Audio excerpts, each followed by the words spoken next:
じゃあ、島崎くんがやってるバンドの大会について教えてください。はい。僕らタイカっていう二人組のバンドやってます。僕はギターボーカルなんですけど、あともう一人ドラムがいるっていう二人組で、2019年ぐらいから活動してます。音楽性で言うと、なんとも言えないんですけど、基本的にポストパンクとかサイケデリックっぽい音像、プラス、日本の民謡的な要素が入っていて、それに合わせて音源とかだと、もうちょっとアンビエントっぽい、環境音っぽい、そのフィールドワーク的なものとか、そういう、その楽器じゃない音とかもいろいろ入ってるみたいな、そういう感じの音楽をやってます。で、一応、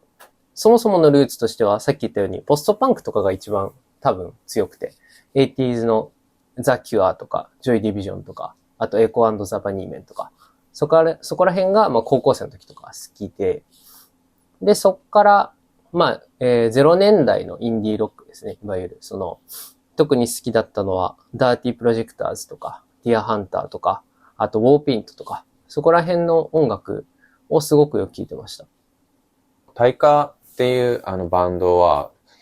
すごくサウンドの特徴があると思うんですけど、そこら辺についてちょっと教えてください。そうですね。さっきも言ったように、基本はポストパンクとインディーロックとかをよく聞いてたんですけど、インディーロックって多分、皆さんご存知のように、2010年代半ばぐらいで一気に失速し始めるじゃないですか。で、ただ失速する前、で海外で失速するよりも多分日本の場合、ホステスクラブエンターテインメントっていうレーベルがあって、そこがホステスクラブウィークエンダーっていう、2日間海外のインディーロックバンドを呼んで、イベントをやるみたいな。そういうイベントをよくやってたんですけど、そこに僕とドラムの砂川は、大学生ぐらいの頃、毎回行くみたいな。それぐらいインディーロックに夢中になっていて、で、だから終わりは割とインディーロックが廃れ始めるのは日本ってちょっと遅かったと思うんですけど、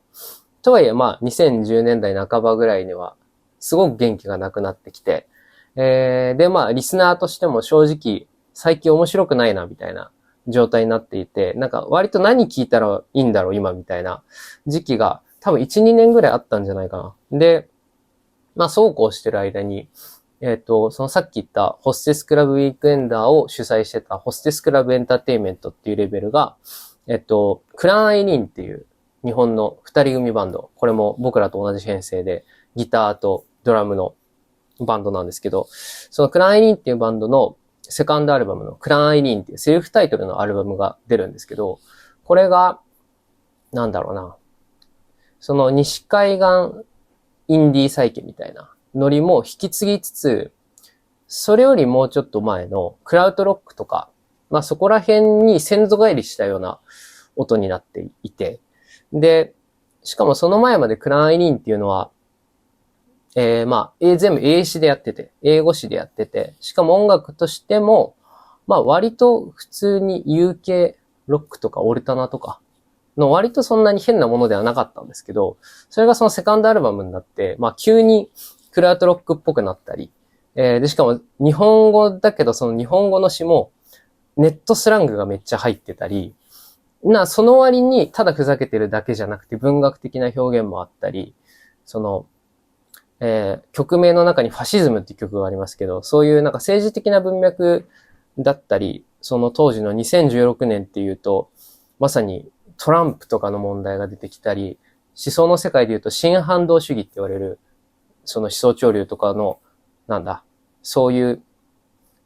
世界のリベラルなもの、一般に対する疑念とかが噴出し始めた、すごく不穏な年だったと思うんですけど、その時代の空気とかを引き受けるような音楽が出てきて、で、僕当時しかもニートで普通に大学出てからニートで、家で普通に引きこもってたんですけど、その時の僕に、すごい、その時代の BGM として僕はすごく愛聴して、で、そうですね。そういうのもあって、二人組でバンドやることになって、ある種そのクランエリーからの影響っていうのはすごく大きいと思うんですけど、で、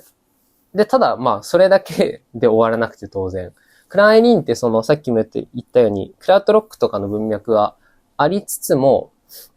そこまで僕らほど多分日本民謡っぽいとか、そのトライバルな感じとかってそこまで多分ないと思うんですけど、僕らはそのクランエリーンというのを聞きながら、同時にエムレコーズっていうレベルがあると思うんですけど、そこから出てるそのタイポップス系のアンカナンクンチャイとか、そこら辺の、そういう音楽とか、あと、リオ山脈っていう、その DJ グループというか、が出してる、その、日本の各地の民謡をレコードにするとか、そういうものであったり、あと、そうですね、そこら辺の、そのディスクユニオンさんとかではなくて、もっとどうしようもないような街にある、どうしようもないレコヤに売ってる、1枚50円の7インチとか、そういうのをなんかめっちゃ聞いてて、なんかそういうのがいろいろ混ざった結果、それとあれですね。ホースワールドっていうジャンルが、その、まあもともとジョン・ハッセルっていう音楽家が提唱した音楽であり概念だと思うんですけど、それが2010年代半ばぐらいからすごい元気になってくると思うんですけど、そこからの影響もすごくあって、その、今あえて一周回って、そのトラディショナルなものをもう一回やり直すっていうのを、その、例えばそのジョン・ハッセルが再評価される中で、なんか中国とか台湾とかから、その自分たちの国のルーツっぽいものを、その今風の電子音楽の中の文脈でやり直すみたいな、そういう機運が高まってたのもあって、そういうものからの影響もあったので、僕らも、なんだろうな、そういうある種、盆踊り的なものだったり、普通に日本民謡的なものだったり、そういう、まあ、そのバタ臭い視点から見たらすごくダサくて、かっこ悪いものを、今やったら、あれ意外といけんじゃないと思って始めたら、まあ、面白かったみたいな。そういう感じの多分、音になってるんじゃないかなと思ってます。はい。前作の、河原結社はい。っていう作品と、最近発売した、その今前に置いてある、音痴と自治っていうアルバムがあると思うんですけど、まあ結構制作期間が空いてたと思うんですけど、まあなんかその間に起こったこととか、なんかこう、制作で変わったこととかあったら、ちょっと知りたいです。はい。河原結社、僕ら、今回のこの音痴と自治っていうアルバムが3枚目なんですけど、河原結社ってアルバムが2枚目で、これが、多摩川で撮ったんですよ。何言ってるかわかんないと思うんですけど、多摩川にアコースティックギターとメタルパーカッションであったりスネアとかを持って行って、まあそこで録音したと。まあこれはなんか、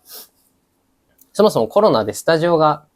閉まっちゃってみたいなこともあって、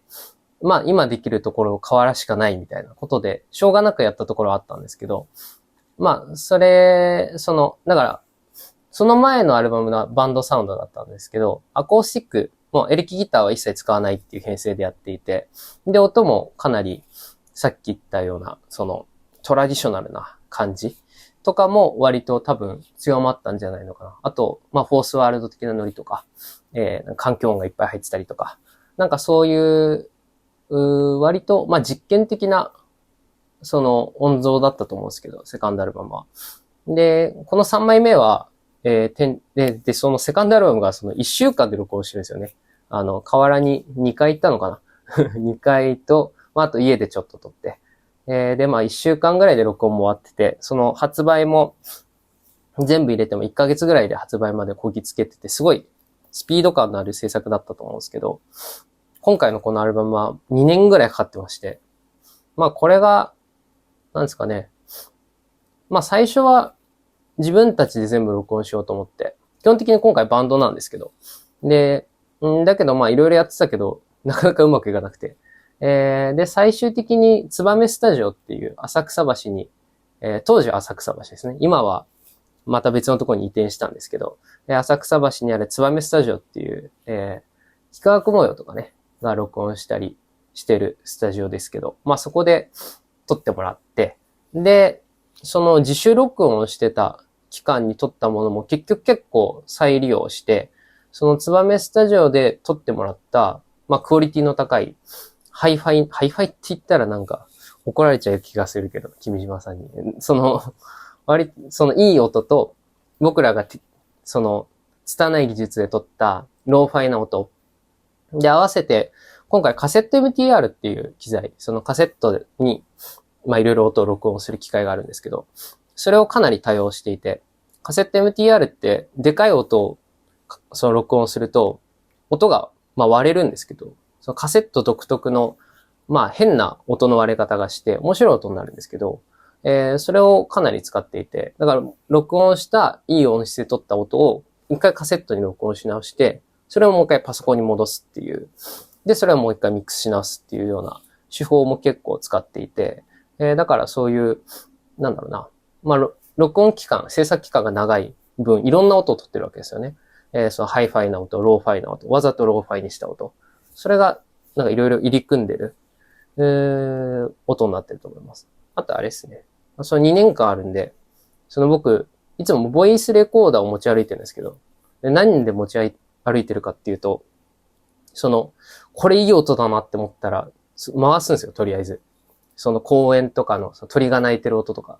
工事やってる音とか、なんかそういうのを回す癖があって、それを普通に2年間、普通にライフワーク的にやってるんで、で、それがすごい溜まってたんで、これ入れたら良いのではと思って、それもかなり入れて、まあそういう環境音、ローファイな音、ハイファイな音、超ローファイな音、まあこの4つがすごい入ってる、すごい変な、でもね、すごい一番いい作品なんじゃないかなと思ってます。はい。